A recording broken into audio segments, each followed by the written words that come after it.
आप सभी का हार्दिक स्वागत है हमारे YouTube channel exam crack with ASP. Last time पे हमने पढ़ा था कि कंप्यूटर की हिस्ट्री के बारे में, ठीक है। तो कंप्यूटर की हिस्ट्री में हमने सभी एक एक करके कंप्यूटर की जो गणना करने वाले गणना यंत्र हैं उनके बारे में पढ़ा था। आज अपन पढ़ने वाले हैं यही कंप्यूटर की जनरेशन, यानी कि बात करेंगे आज अपन कंप्यूटर की पीढ़ियां।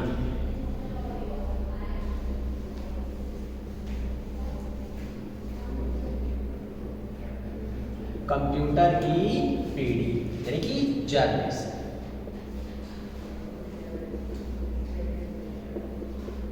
ठीक है, तो कंप्यूटर की जो जनरेशन है उनके बारे में अंदर बात करेंगे अपन।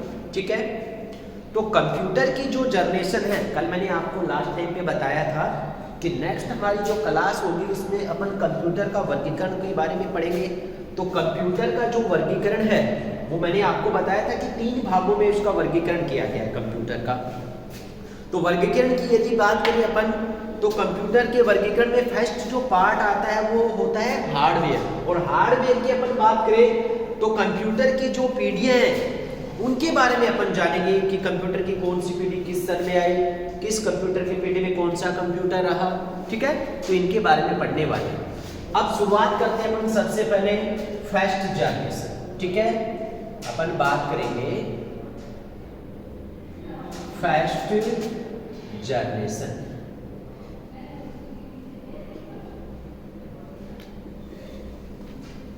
फर्स्ट जनरेशन की मैं बात करूं आपके सामने, तो कंप्यूटर की जो फर्स्ट जनरेशन थी वो आपकी सन रही 1942 से 55 के बीच। तो कंप्यूटर की फर्स्ट जनरेशन प्रथम पीढ़ी है वो 1942 से 55। ठीक है, आपसे पूछा जाएगा कि कंप्यूटर की जो फर्स्ट जनरेशन है उसमें किसका प्रयोग किया गया था। तो कंप्यूटर की प्रथम पीढ़ी में, कंप्यूटर की फर्स्ट जनरेशन या प्रथम पीढ़ी में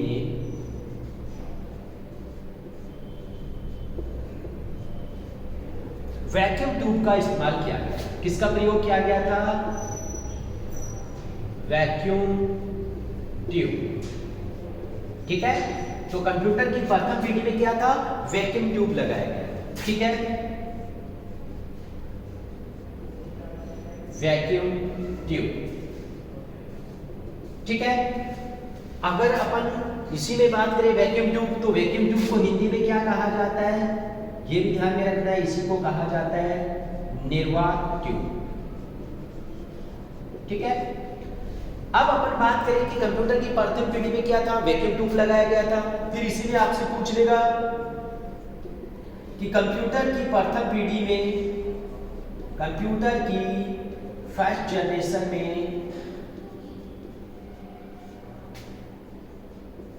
प्रथम पीढ़ी में वैक्यूम ट्यूब का इस्तेमाल किया गया था।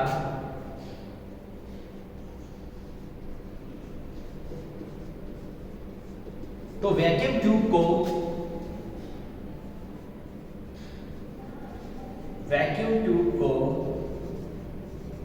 इन्वेंटेड किसने किया था? इन्वेंटेड यानी कि आविष्कार किसने किया था? तो वैक्यूम ट्यूब का आविष्कार किसने किया था? इन्वेंटेड किसने किया था? तो अपन यही बात करेंगे कि कंप्यूटर की जो फर्स्ट पीढ़ी वैक्यूम ट्यूब है इसको इन्वेंटेड किसने किया था? ली डी फॉरेस्ट। किसने किया था? ली डी फॉरेस्ट ने वैक्यूम ट्यूब को इन्वेंटेड किया था, यानी कि इसका आविष्कार किया था। कब किया था आपसे ये पूछ ले, वैक्यूम ट्यूब का आविष्कार कब किया गया था? तो ये भी आपको ध्यान में रखना है। कब किया गया था? 1904 में किया गया था। ये चीजें आपको फर्स्ट जनरेशन में याद रखनी है। फिर आपसे पूछ लेगा इसी में कि कंप्यूटर की जो फर्स्ट जनरेशन है, अपन बात करेंगे यही आगे नेक्स्ट। तो कंप्यूटर की जो फर्स्ट जनरेशन है, कंप्यूटर की जो प्रथम पीढ़ी है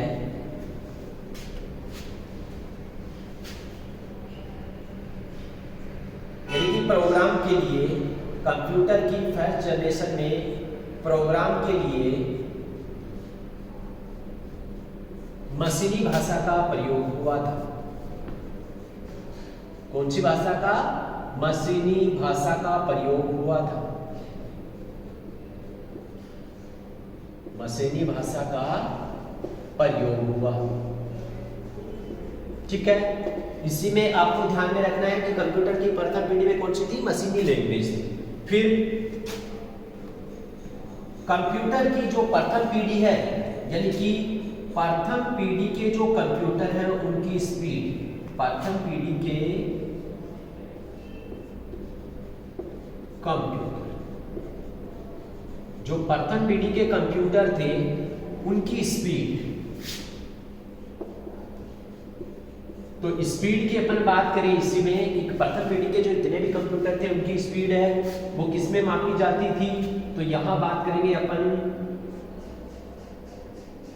10⁻³ यानी कि मिली सेकेंड। इसमें मापी जाती थी। तो प्रथम पीढ़ी के जो कंप्यूटर थे उनकी जो स्पीड है वो किसमें मापी जाती थी? मिली सेकेंड, यानी कि लगभग 1 सेकेंड में 1000 गणनाएं कर सकते। ठीक है, इसी में अपन बात करें, आपसे पूछ रहे हैं कि प्रथम पीढ़ी के कंप्यूटर में स्टोरेज के लिए क्या था, यानी कि डाटा को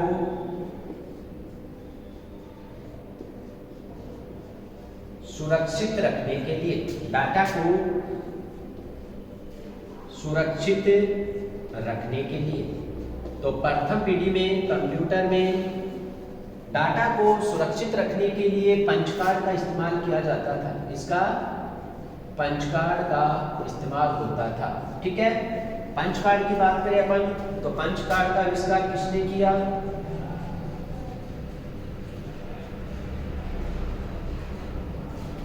इसके आविष्कार की बात करें कि पंच कार्ड का आविष्कार कब किया गया था, तो पंच कार्ड का आविष्कार है,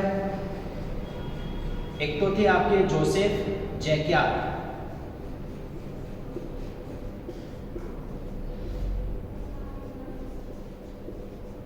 जोसेफ जैक्यार्ड। इसी में एक नाम आता है आपका हरमन होलेरिथ।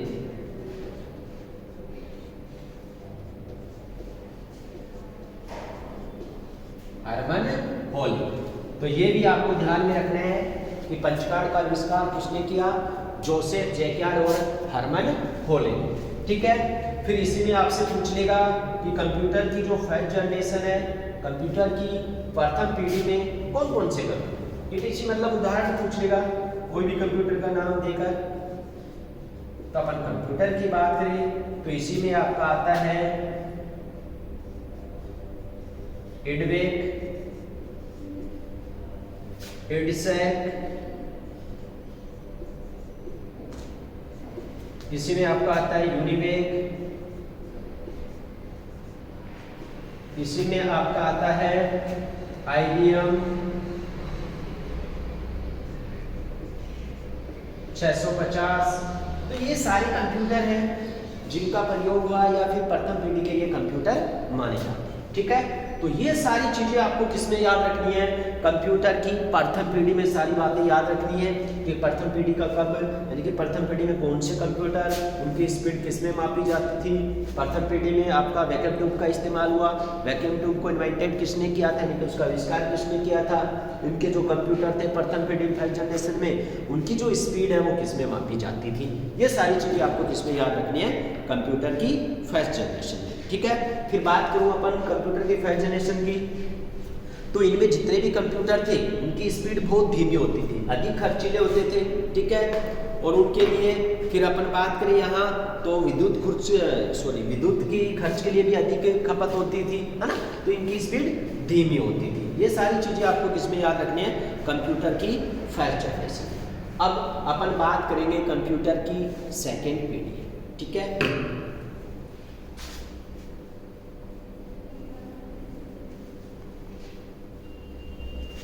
इसके बाद अपन बात करने वाले हैं सेकेंड पीढ़ी। तो फर्स्ट जनरेशन है वो 1942 से 55 या कई जगह आपको 54 में मिलेगा, वो कोई दिक्कत नहीं, ऐसा क्वेश्चन पूछा भी नहीं जाता। तो अब अपन बात करेंगे सेकंड जनरेशन की।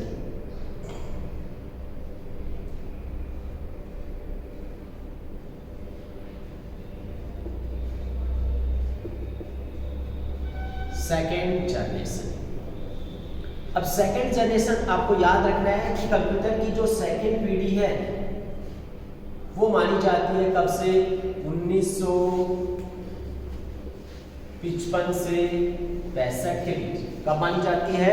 1955 से 65 के बीच। फिर बात करें अपन कि कंप्यूटर की जो सेकंड पीढ़ी है उसमें आपका फर्स्ट जनरेशन में वैक्यूम ट्यूब था, वैक्यूम ट्यूब का स्थान किसने ले लिया? यानी कि वैक्यूम ट्यूब की जगह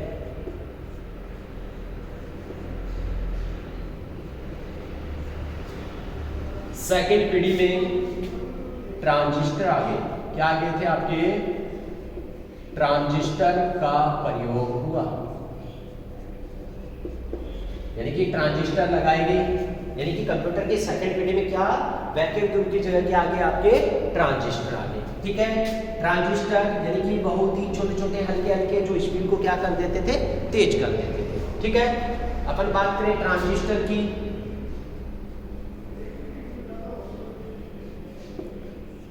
तो ट्रांजिस्टर का विकास है वो किया गया था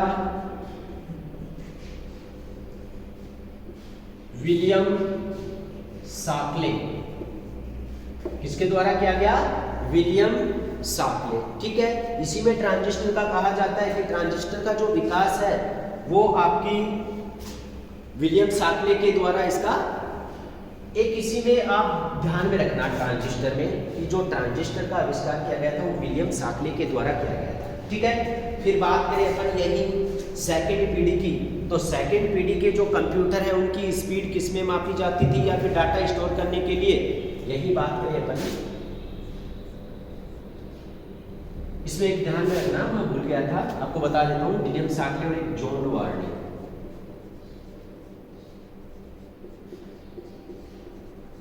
इनके द्वारा। ठीक है, इनका नाम क्या आता है? जॉन वार्ने। ठीक है, फिर बात करें अपन डाटा को सुरक्षित रखने के लिए, डाटा को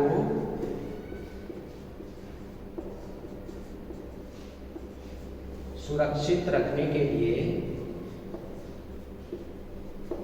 डाटा को सुरक्षित रखने के लिए कंप्यूटर की सेकेंड पीढ़ी में किसका इस्तेमाल हुआ था? तो चुंबकीय डिस्क का। किसका? चुंबकीय डिस्क। ये भी आपको ध्यान में रखना है कि कंप्यूटर की सेकेंड पीढ़ी में फर्स्ट पीढ़ी की बजाय सेकेंड पीढ़ी में डाटा को सुरक्षित रखने के लिए किसका प्रयोग हुआ? तो आपका चुंबकीय डिस्क का। ठीक है, या चुंबकीय टेप का। फिर अपन बात करें कंप्यूटर की सेकेंड पीढ़ी की, तो आपसे पूछा जा सकता है कि सेकेंड पीढ़ी के जो कंप्यूटर हैं उनकी स्पीड है वो किस में मापी जाती थी? कंप्यूटर के सेकेंड जनरेशन स्पीड, यानी कि जो कंप्यूटर है उनकी स्पीड, तो ये आ जाती है आपकी माइक्रोसेकंड। माइक्रोसेकंड यानी कि कंप्यूटर की सेकेंड जनरेशन के जो कंप्यूटर हैं उनकी स्पीड किसमें? माइक्रोसेकंड में मापी जाती थी, जबकि फर्स्ट जनरेशन में आपकी मिली सेकंड में मापी जाती थी। ये सारी चीजें आपको इसमें ध्यान में रखनी है। ठीक है, फिर देखो यही अपन सेकंड पीढ़ी में, यानी कि फर्स्ट पीढ़ी की बजाय फर्स्ट पीढ़ी में कौन सी थी प्रोग्राम के लिए? मशीनी भाषा। अपन यही बात करें तो कंप्यूटर की सेकंड पीढ़ी में मशीनी भाषा को की जगह किसने स्थान ले लिया था? तो आपकी आ गई थी असेंबली भाषा। यानी कि प्रोग्राम को आसान बनाने के लिए, उसको समझने के लिए, आसान बनाने के लिए कौन सी भाषा का? तो फिर आपकी आ जाएगी लैंग्वेज की बात करें तो असेंबली। ठीक है, तो वो सारी चीजें भी आपको इसमें लिखवाएंगे।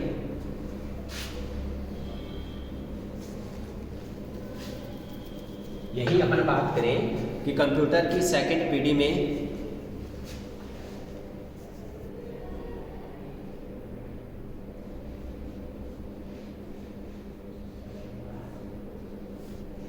मशीनी भाषा की जगह सेकंड पीढ़ी में क्या गया था आपकी असेंबली भाषा। असेंबली भाषा का प्रयोग, असेंबली भाषा का प्रयोग हुआ था, इस्तेमाल हुआ था। ठीक है, असेंबली भाषा की अपन बात करें तो असेंबली भाषा क्या, प्रोग्राम को आसान बनाने के लिए, यानी कि असेंबली भाषा का विकास क्यों, तो असेंबली भाषा की बात करें अपन, लैंग्वेज की बात करें तो असेंबली भाषा से प्रोग्राम को आसान बनाया गया था। ठीक है, प्रोग्राम को आसान बनाने के लिए।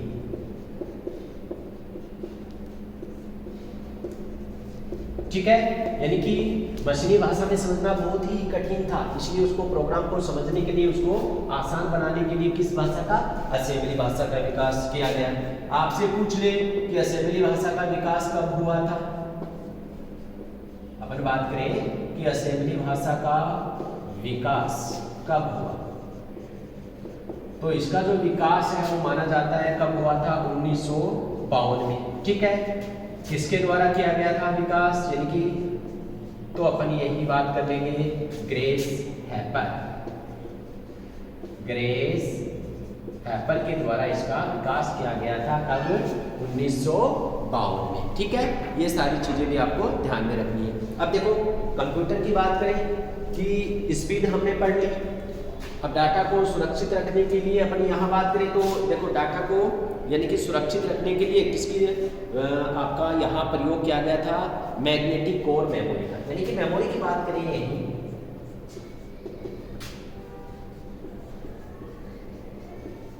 मेमोरी की अपन बात करें तो मेमोरी के लिए कौन सी थी, मैग्नेटिक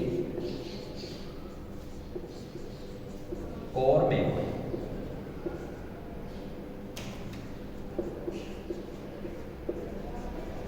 ठीक है, मेमोरी कौन सी यूज की गई कंप्यूटर के सेकंड जनरेशन में, तो मैग्नेटिक कोर मेमोरी, ये भी आपको ध्यान में रखना है। ठीक है, फिर यही अपन बात करें कंप्यूटर की सेकंड पीढ़ी की, तो कंप्यूटर की सेकंड पीढ़ी में देखो आपकी दो लैंग्वेज और थी, यानी कि यही बताऊंगा मैं आपको, कंप्यूटर की सेकंड पीढ़ी में ही एक थी आपकी कोबोल और एक थी आपकी फोर्ट्रेन। ठीक है, इनका भी विकास हुआ, और कौन सी,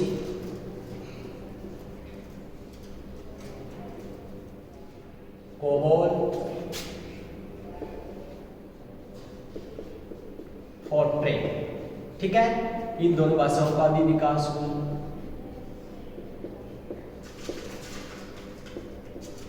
इन दोनों लैंग्वेज का भी विकास हुआ था कंप्यूटर की सेकंड लैंग्वेज में, ये भी आपको ध्यान में रखना है। फिर देखो कोबोल और फोर्ट्रेन के बाद यानी कि आपकी असेंबली भाषा, फर्स्ट जनरेशन में बात करें तो मशीनी भाषा का विकास हुआ था। इस पीढ़ी में निर्मित कंप्यूटर, अपन बात कर लेते हैं कि इस पीढ़ी में निर्मित कंप्यूटर कौन कौन से हैं,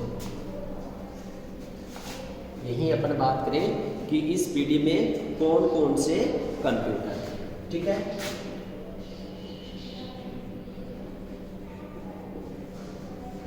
अपन कंप्यूटर की बात करें कि कौन कौन से कंप्यूटर इस जनरेशन के माने जाते हैं, तो आपका एक आता है एटलस, इसी में आता है यूनिवेक 1108, जैसे यूनिवेक 1108, इसी का एक माना जाता है आपका एटलस। इसी में आपका कंप्यूटर माना जाता है IBM 700, एक किसी में आपका आता है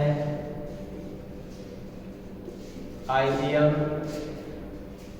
6994। ठीक है, तो ये सारे कंप्यूटर कौन सी जनरेशन के थे, सेकंड जनरेशन के थे। ठीक है, तो ये सारी चीजें आपको किसमें याद रखनी है, कंप्यूटर की सेकंड जनरेशन में। अपन बात करने वाले हैं इसके बाद अब थर्ड जनरेशन। ठीक है, कंप्यूटर की तीसरी पीढ़ी के बारे में,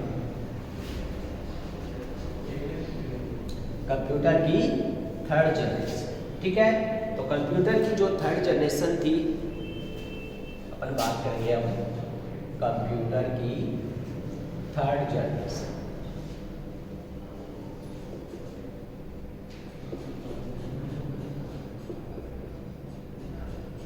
थर्ड जनरेशन यानी कि कंप्यूटर की तीसरी पीढ़ी। तो कंप्यूटर की जो तीसरी पीढ़ी है उसको कब से कब तक माना जाता है, तो अपन सही की बात करें यहाँ तो कंप्यूटर की जो तीसरी जो थर्ड जनरेशन है वो मानी जाती है 1965 से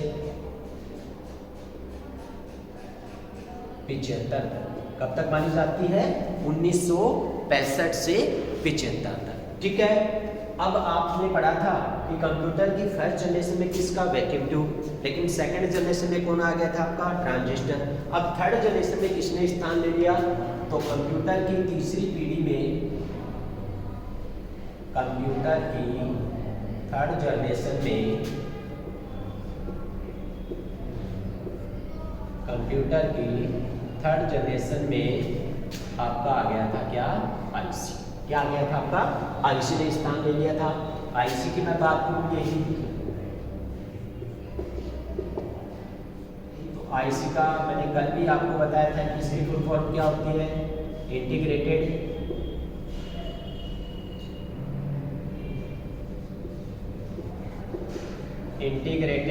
सर्किट।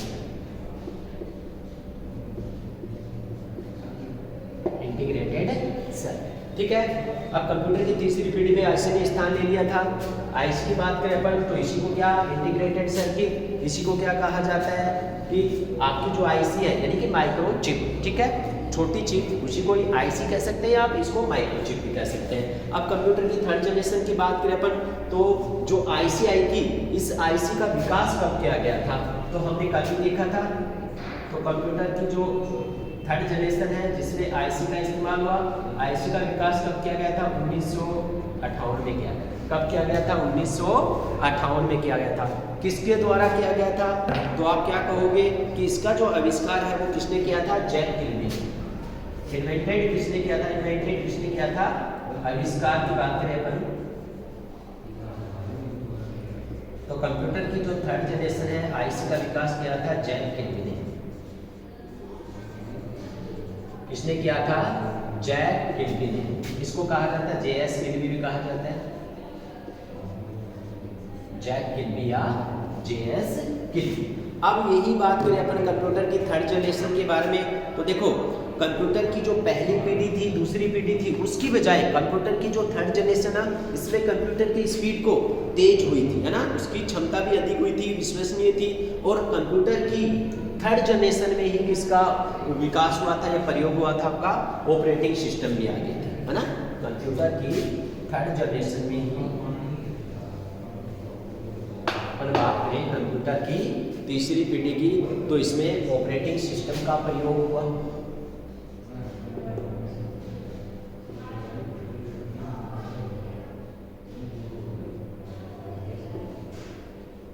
ऑपरेटिंग सिस्टम का प्रयोग हुआ या इस्तेमाल हुआ। यानी कि अपन बात करें यही ऑपरेटिंग सिस्टम की यानी कि ओएस की, तो ऑपरेटिंग सिस्टम के द्वारा क्या हुआ कि कंप्यूटर के जो आंतरिक कार्य है ना, कंप्यूटर के जो आंतरिक कार्य हैं वो कैसे हो गए? ऑटोमेटिक हो गए। यानी कि कंप्यूटर के जो आंतरिक कार्य हैं वो कैसे हो गए? ऑटोमेटिक हो गए। यानी कि एक ही व्यक्ति चलाने में सक्षम था। कंप्यूटर के ऑपरेटिंग सिस्टम के बाद कंप्यूटर के आंतरिक कार्य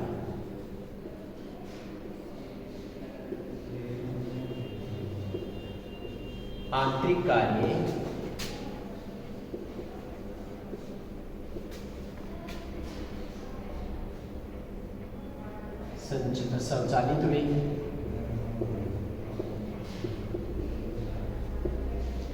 या फिर आप ये भी कह सकते हो कि कंप्यूटर के जो आंतरिक कार्य वो ऑटोमेटिक हो गए। कैसे हो गए? ऑटोमेटिक। यानी कि इसके बाद क्या हुआ कंप्यूटर में कि एक ही व्यक्ति चलाने में सक्षम हुआ। कंप्यूटर को एक व्यक्ति चलाने में सक्षम हुआ। एक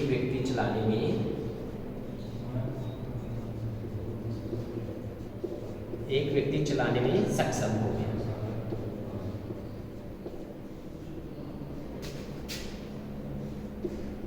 सक्षम हुआ। ये सारी चीजें आपको थर्ड जनरेशन में याद रखनी है। अब थर्ड जनरेशन की बात करें तो देखो स्पीड की बात करें अपन यही कंप्यूटर की थर्ड जनरेशन की बात करें तो यहाँ स्पीड की बात करें तो फर्स्ट पीढ़ी में आपने पढ़ा था कि मिली सेकेंड में सेकंड पीढ़ी में आपने पढ़ा था कि माइक्रो सेकंड में। अब थर्ड जनरेशन की बात करें तो कंप्यूटर की जो थर्ड जनरेशन के कंप्यूटर थे उनकी स्पीड किसमें थी, तो वो थी आपकी नैनो सेकंड में। ठीक है, नैनो सेकंड में मापी जाती है, नैनो सेकंड।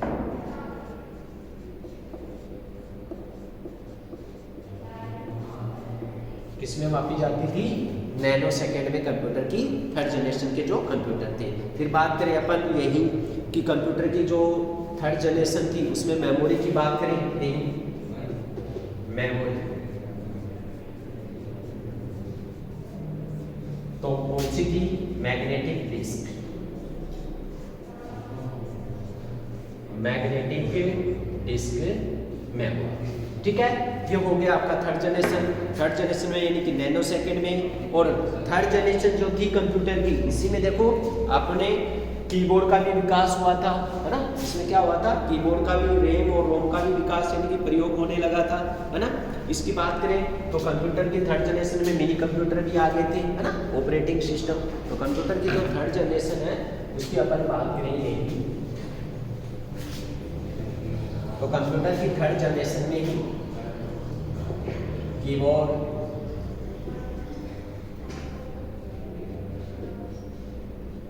कंप्यूटर की थर्ड जनरेशन में ही रैम, रोम, इन आदि का, इनका भी प्रयोग शुरू हो गया, प्रयोग हुआ।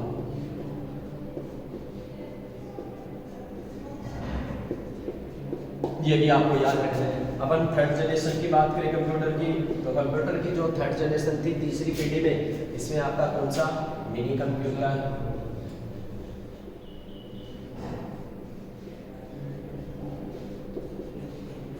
Mini computer. ठीक है, और आपका क्या आ गया था, ऑपरेटिंग सिस्टम,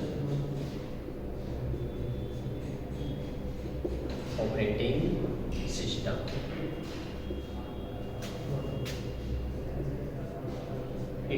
ठीक है, तो ये सारी चीजें आपको कंप्यूटर की थर्ड जनरेशन में याद रखनी है कि कीबोर्ड का विकास हुआ, रैम का विकास हुआ। ठीक है, कंप्यूटर की तीसरी पीढ़ी में रोम का भी प्रयोग शुरू हो गया था। ठीक है, यदि अपन बात करें कंप्यूटर की थर्ड जनरेशन की तो इसमें कौन सा कंप्यूटर था, आपका मिनी कंप्यूटर था। ये सारी चीजें आपको ध्यान में रखनी। ठीक है, अब बात करने वाले हैं थर्ड जनरेशन के बाद में कौन सी पीढ़ी आ गई थी आपकी, फोर्थ जनरेशन, यानी कि कंप्यूटर की चौथी पीढ़ी। और कंप्यूटर की चौथी पीढ़ी को ही कंप्यूटर के क्षेत्र में सबसे बड़ी क्रांति माना जाता है। कंप्यूटर के क्षेत्र में सबसे बड़ी क्रांति माना जाता है, क्योंकि इस पीढ़ी में आकार है वो बिल्कुल छोटा हो गया था, अधिक प्रभावशाली था। ठीक है, विश्वसनीय था, अद्वितीय था। ठीक है, क्योंकि इसमें आपका कौन सा कंप्यूटर आ गया था, माइक्रो कंप्यूटर आ गया था। ठीक है, उसके बाद यदि इसी पीढ़ी में बात करें तो कंप्यूटर में एक विशाल एकीकृत सर्किट का विकास किया गया था, है ना। जैसे VLSI है ना, LSI है।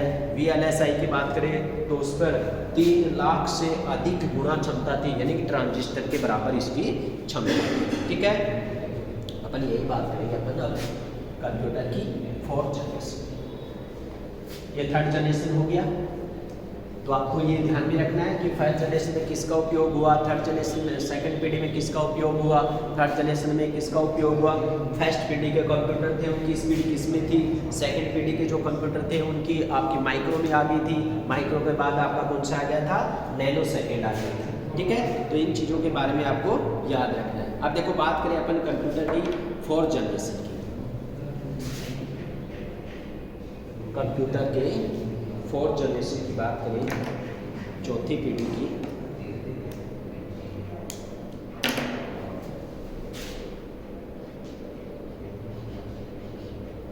Fourth generation.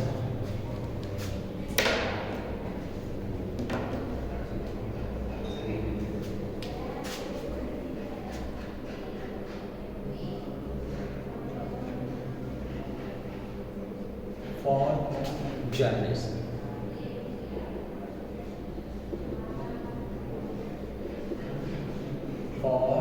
जनरेशन। ठीक है, चौथी चीज तो सबसे पहले आपको ध्यान में रखना है कि कंप्यूटर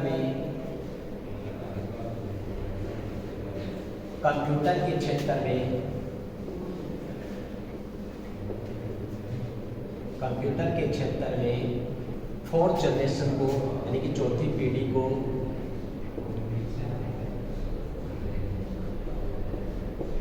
कंप्यूटर की क्षेत्र में चौथी पीढ़ी को क्या माना जाता है? क्रांति। यानी कि ये पीढ़ी ने कंप्यूटर के क्षेत्र में क्या ला दी थी? क्रांति। यानी कि कंप्यूटर में सबसे बड़ी क्रांति कंप्यूटर के फोर्थ जनरेशन में आई थी। ठीक है, तो कंप्यूटर के क्षेत्र में जो चौथी पीढ़ी है वो क्या आई थी? क्रांति लेकर आई। ठीक है, अब यही बात करें अपन कंप्यूटर की चौथी पीढ़ी की, तो कंप्यूटर की चौथी पीढ़ी में आकार में बहुत बड़ी कमी आई थी। एक तो पहला पॉइंट क्या, यानी कि इस पीढ़ी ने कंप्यूटर के क्षेत्र में क्रांति लेके आई थी। तो क्रांति कैसे लेके आई थी? एक तो इसमें कंप्यूटर का आकार छोटा हो गया,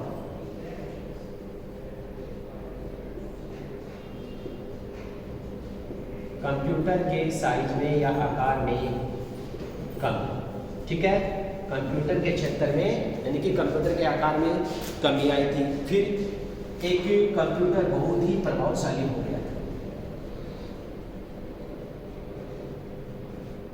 ठीक है, गति तेज हो गई थी। तो ये सारी चीजें हैं, यानी कि कंप्यूटर के चौथी पीढ़ी में ये सारी चीजें हैं जिसने क्या किया था?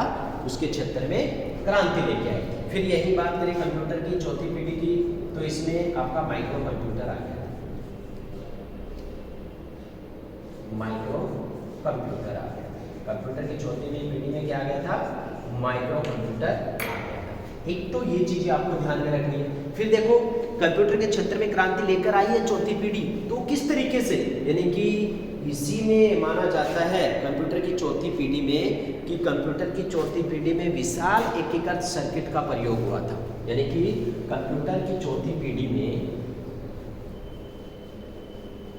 विशाल एकीकृत, कंप्यूटर की चौथी पीढ़ी में विशाल एकीकृत सर्किट का प्रयोग हुआ। सर्किट का इस्तेमाल या फिर प्रयोग हुआ था। यानी कि अपन बात करें विशाल एकीकृत सर्किट की, तो सर्किट की यहाँ बात करें अपन, तो देखो एक तो आपका आ गया था इसी में LSI। सबसे पहला पॉइंट आपको ध्यान में रखना है, इसी में क्या आ गया था आपका? LSI। LSI की बात करूं मैं तो large scale integrated.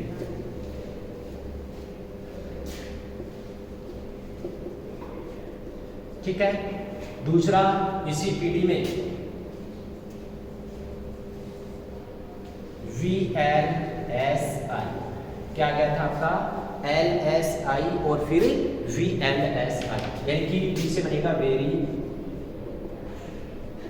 Large scale integration.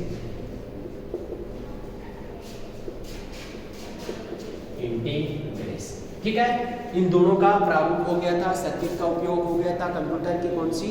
चौथी पीढ़ी में। फिर देखो इसी में कहा जाता है कि जो LSI सर्किट है उसमें 3 लाख से अधिक, यानी कि LSI सर्किट में 3 लाख से अधिक ट्रांजिस्टर के बराबर काम करने की क्षमता होती है। यानी कि इस LSI सर्किट में, यही अपन बात करें कि LSI की, तो इस LSI सर्किट में ये पॉइंट भी आपको ध्यान में रखना है।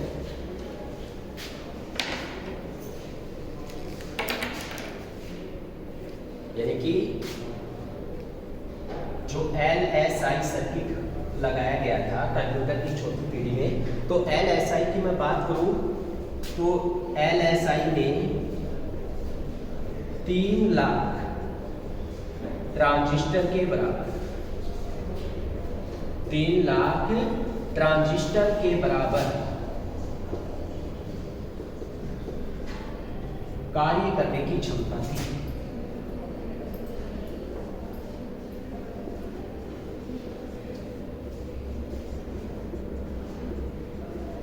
कार्य करने की क्षमता। ठीक है, एक तो LSI हो गया, एक VLSI हो गया, यानी कि वेरी लार्ज स्केल। और LSI का कहा जाता है कि जो लार्ज स्केल इंटीग्रेशन था उसमें 3 लाख ट्रांजिस्टर के बराबर, यानी कि इसके अधिक कार्य करने की क्षमता होती थी। और इसी को LSI को ही क्या कहा गया है, यानी कि 3 लाख ट्रांजिस्टर के बराबर कार्य कर सकते। और इसी LSI को माइक्रोचिप कहा गया। क्या कहा गया? माइक्रोचिप कहा जाता है। इसी LSI को माइक्रोचिप के नाम से जाना जाता है या फिर माइक्रोचिप कहा जाता है। ठीक है, अब इसी में आपके कंप्यूटर की जो 4th जनरेशन थी, इसी में C और C++ लैंग्वेज यानी कि भाषा का भी विकास हुआ था। कंप्यूटर की 4थी पीढ़ी में C++, ठीक है, भाषा का विकास हुआ।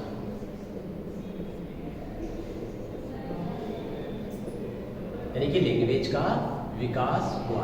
तो ये सारी चीजें आपको किसमें याद रखनी है? 4th जनरेशन में ध्यान में रखनी है। ठीक है, फिर इसी के बाद अपन बात करने वाले हैं कंप्यूटर की जो 4th जनरेशन है ना। यदि कि कंप्यूटर की 4th जनरेशन है, इसी में आपकी 2 चीजें हो रही थी। एक आ गया था आपका लैन और एक आ गया था आपका पेन। ठीक है, ये 2 क्या थे? नेटवर्क। यानी कि ये 2 क्या थे? आपके नेटवर्क थे। ठीक है, नेटवर्क की मैं बात करूं तो इसी में एक तो आपका था लैन और एक था वैन और एक था मेन। ये 3 नेटवर्क थे।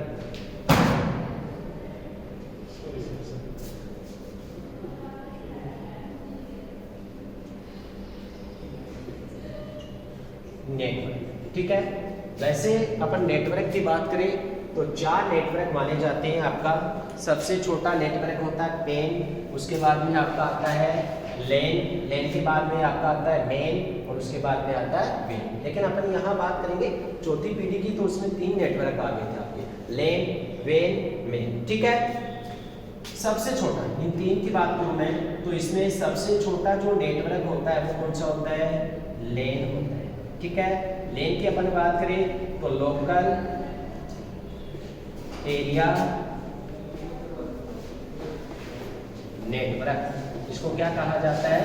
लोकल एरिया नेटवर्क, यानी कि सबसे छोटा नेटवर्क। वो नेटवर्क जो किसी एक ऑफिस में, किसी एक घर में, कंप्यूटर में यूज किया जाता है, वो कौन सा नेटवर्क होता है? आपका लैन होता है। इसके बाद अपन बात करें एक और नेटवर्क की, तो इसके बाद में आपका आता है मेन, मेट्रोपॉलिटन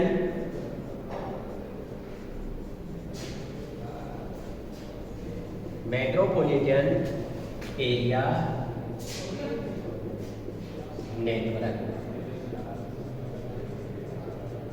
ये इसके बाद सेकंड जो नेटवर्क आता है मेन, यानी कि किसी एक बिल्डिंग से दूरी के बीच दूसरी बिल्डिंग में जो नेटवर्क यूज किया जाता है, या फिर आप ये समझो एक शहर से दूसरे शहर में यूज होने वाला नेटवर्क कौन सा कहलाता है? Main network. इसके बाद आपका आता है WAN। WAN की बात करूं मैं तो इसकी फुल फॉर्म होती है wide area network. Wide area network यानी कि वो नेटवर्क जो पूरे विश्व को आपस में जोड़े रखता है, यानी कि एक जाल फैला हुआ है पूरे विश्व में, वही नेटवर्क कौन सा होता है? आपका वाइड एरिया नेटवर्क। इसी नेटवर्क की मैं बात करूं तो जो ATM मशीन होती है, जो ATM उसका जो नेटवर्क यूज किया जाता है वो कौन से नेटवर्क पे काम करता है ATM? तो वो होता है आपका WAN, यानी कि वाइड एरिया नेटवर्क पर ही कार्य करता है। वैसे मैंने आपको बताया कि कंप्यूटर की जो 4th जनरेशन है उसमें 3 नेटवर्क आ गए थे, लेकिन अपन यहाँ बात करें नेटवर्क की तो नेटवर्क 4 प्रकार के होते हैं। कौन कौन सा? यानी कि सबसे छोटा पेन नेटवर्क होता है। पेन नेटवर्क यानी कि P से बनेगा पर्सनल, A से एरिया, N से नेटवर्क। पर्सनल एरिया नेटवर्क सबसे छोटा नेटवर्क। इसके बाद में आपका नेटवर्क आता है LAN नेटवर्क, इससे बड़ा जो किसी एक घर या ऑफिस में यूज किया जाता है। फिर इसके बाद में आपका नेटवर्क आता है MAN, मेट्रोपॉलिटन एरिया नेटवर्क। वो नेटवर्क जो किसी एक कस्बे से दूसरे कस्बे को जोड़ता हो, किसी एक शहर से दूसरे शहर को जोड़ता हो, ठीक है। उसके बाद में चौथा नेटवर्क वाइड एरिया नेटवर्क, यानी कि WAN, वाइड एरिया नेटवर्क, ठीक है। ये 4 नेटवर्क होते हैं और चारों में आपको ध्यान में रखना है कि कई बार एग्जामिनर पूछ लेता है कि सबसे छोटा नेटवर्क कौन सा होता है, तो सबसे छोटा आपको ध्यान में रखना है PAN होता है, यानी कि पर्सनल एरिया नेटवर्क। उसके बाद में आपका होता है LAN, यानी कि लोकल एरिया नेटवर्क। उसके बाद मेन मेट्रोपॉलिटन एरिया नेटवर्क, और उसके बाद में होता है आपका WAN, वाइड एरिया नेटवर्क। तो ये सारी चीजें भी आपको इसमें ध्यान में रखनी है, ठीक है। अब अपन यही बात करें कंप्यूटर की चौथी पीढ़ी की, तो ये सारी चीजें ध्यान में रखना है। अब वर्तमान में कंप्यूटर की कौन सी पीढ़ी चल रही है, तो कंप्यूटर की वर्तमान में कौन सी पीढ़ी चल रही है, 5th जनरेशन चल रही है, 5वीं पीढ़ी। 5वीं पीढ़ी में कौन सा कंप्यूटर इस्तेमाल हो रहा है, सुपर कंप्यूटर, ठीक है। और सुपर कंप्यूटर यानी कि सबसे फास्ट। वैसे भी सुपर कंप्यूटर की बात करें तो सबसे बड़ा कंप्यूटर कौन सा होता है आपका, सुपर कंप्यूटर, ठीक है। तो 5th जनरेशन की बात करेंगे अपन, यानी कि कंप्यूटर की 5वीं पीढ़ी। कंप्यूटर की 5वीं पीढ़ी में वे कंप्यूटर जो सबसे शक्तिशाली कंप्यूटर थे, यानी कि 5th जनरेशन।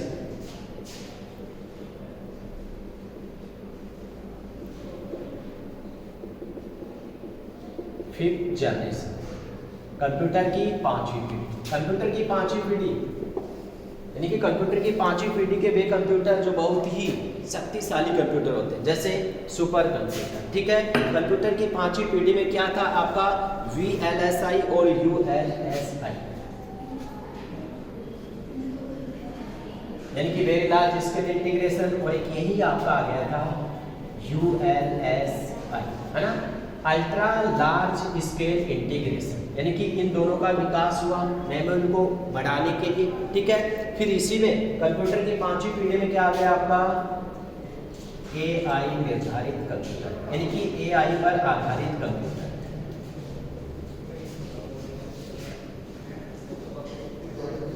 AI की मैं बात करूं तो AI का मतलब होता है आर्टिफिशियल इंटेलिजेंस, यानी कि कृत्रिम बुद्धिमत्ता। कृत्रिम बुद्धिमत्ता, ठीक है। AI आधारित कंप्यूटर, यानी कि कंप्यूटर की 5वीं पीढ़ी में स्टोरेज क्षमता है वो AI से है। मेमोरी की बात करें तो ऑप्टिकल डिस्क, ठीक है। इसमें भी उच्च स्तरीय भाषा का विकास हुआ। कंप्यूटर की 5वीं पीढ़ी में उच्च स्तरीय भाषाएं आ गई, जैसे मैंने अभी बताया था। कंप्यूटर की 4थी पीढ़ी में क्या थी आपकी, C++,